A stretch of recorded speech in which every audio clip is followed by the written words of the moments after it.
She has an issue, or she says, do you think it is wise to leave a list of items completed per day of work for a client if they were not with you when you were doing it? So she had a situation where she got a comment about the client being surprised that she did not get more done. Now, one of the things that I want to address with Jay, one-on-one, and I don't know if she's here or not. If you are here, make sure you say hello.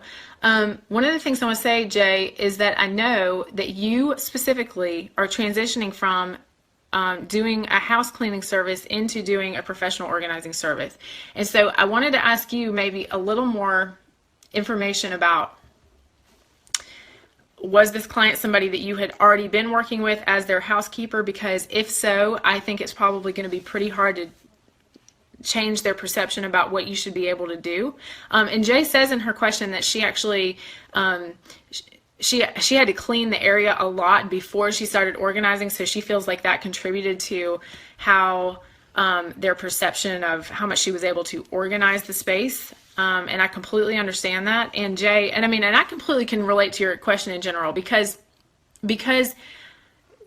like, I know how hard I work at something, and I like try so hard to like move quickly and like want the person to be pleased. And so if somebody indicates at all that they're not pleased, I'm obviously like, oh my gosh, like what did I do wrong? So I just want you to know, like, I completely understand where you're coming from with this.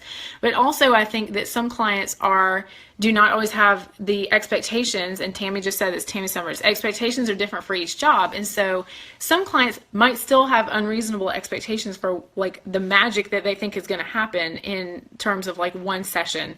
And so if they are not there to see it with you, I think that is going to be, it might be difficult, especially if you're trying to transition them from being your housekeeping client to being their organizing client, because they need to probably see firsthand how many more decisions and how much longer it takes you to do things on your own, to organize things on your own versus just cleaning their house. Like if they're thinking in 3 hours you can clean their entire house, so why can't you organize their entire house?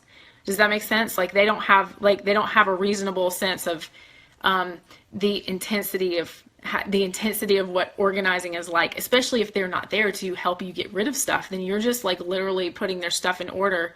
And that for some clients has a lot of value, and they will not question it at all. For other people, they want to know, or they really, maybe they have a different goal where they're thinking like, okay, there's going to be this system set up for me. But if they want to have a system set up that's customized to them, then they need to be there with you. Like then that's not a situation where they can just leave you alone to do your thing. Like if they're going to leave you alone to do your thing, then I would think that if they come home and if you have cleaned their space and organized their space, I would think they would probably be pretty happy with you. But they must be thinking that there's going to be like this, miracle that has happened. And if that is the case, then you need to make sure that you are not working alone, at least for the next few sessions, until they kind of understand like how much really goes into organizing versus cleaning. So, okay, let's see. Okay, Natalie said, I think if you're confident and don't apologize for how slow it seems, then you can make them see the expectations through your eyes.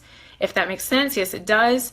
Tammy says, my question is, how involved are they in the process? If they're doing the work, they will see the process. Yes, so we are always, especially Jay, in your situation, because you were cleaning houses before you're making the transition, I think you really, really, really have to be aware of that. And like Frank just said, there's a huge difference between being a cleaner and a professional organizer. This is so true. And this is part of our here's such a great quote, guys, to remember when you get frustrated is amateurs get pissed off. Okay, professionals educate. That means that professionals will educate their clients, will take it as a learning opportunity. But if you, this quote means that if you're an amateur, you're just going to get pissed off and offended and like feel like you just can't possibly please that client. And the truth is that if you think that way, then you're missing an opportunity to let them know, like, here's the value of what I do, and here's how much this can improve your life, like having like an organized system and not just a cleaned up space. Like you can't just clean up clutter. Like that's not the same as organizing. So I think if you are able to show your client, like it takes a lot more time, it takes a lot of thought, and it takes a lot of customization of your personality. So if they're leaving you alone, then they're probably not understanding that at this point. So that's my biggest recommendation for you, is to like bring them in on the process for right now.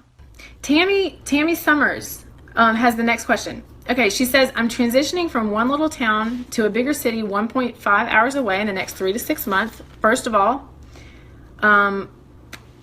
congratulations or good luck. I'm not sure. If you're moving, I know that's a big deal. She says, I'm kind of slowing down on trying to get clients and only have one that would be a repeat and that I would be willing to come back for. What can I do to start getting word out now in the new area?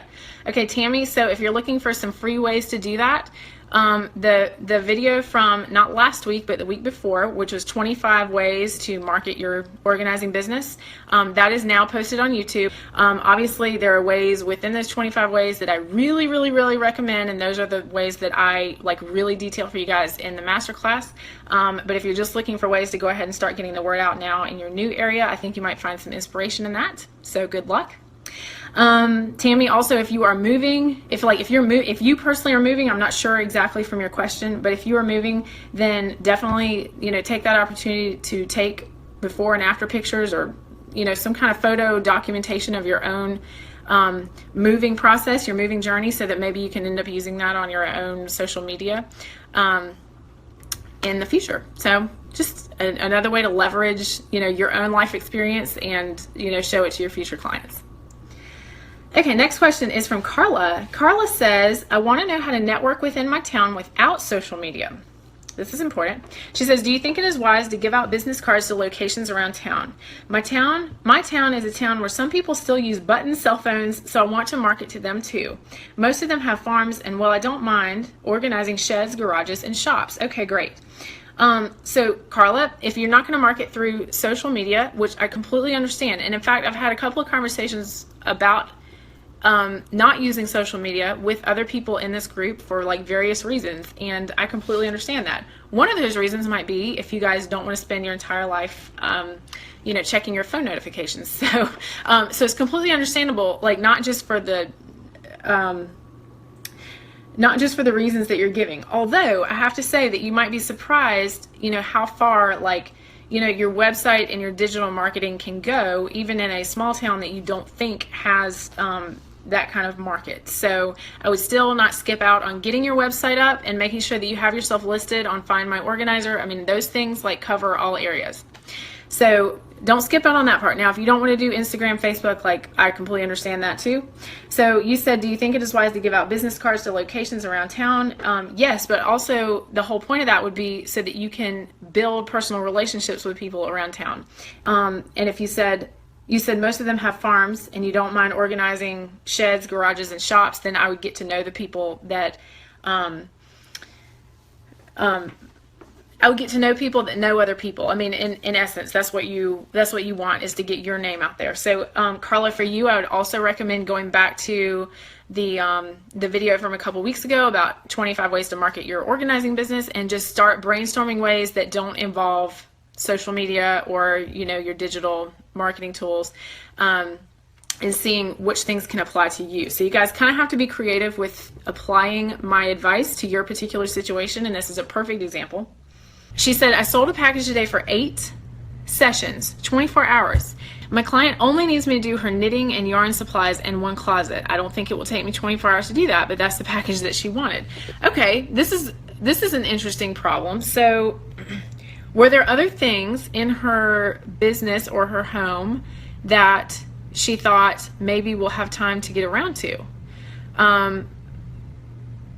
Because if she has already, okay, because this is more of a bottom line question, okay? This is not so much if that's what she wanted and that's what she bought from you, then we're going to deliver on that, okay? But while you're in her space, you need to say, how you can continue to help her, or suggest things like, I have an idea for this, I have an idea for that, let's do this next. Especially if she's not somebody that has a super strong opinion about what should happen next, if you can just suggest things to her, I think that she will love you for that. And I think that if she's already seeing the value, obviously, of what you're doing in the spaces that she has asked you for, then you can just keep that trend going. So I'm really excited about that for you. I mean, I think that that's such an interesting problem or dilemma to have, especially because with what you're suggesting, or what I'm hearing you say, she only needs to do supplies in one closet. Yeah, I think you're going to be done way before 24 hours. But maybe she has some other ideas that you just don't know about yet. That's really interesting. Having a hard time estimating. Okay, so Rose, let us know how that goes, or follow up with me personally about that if you want to talk more.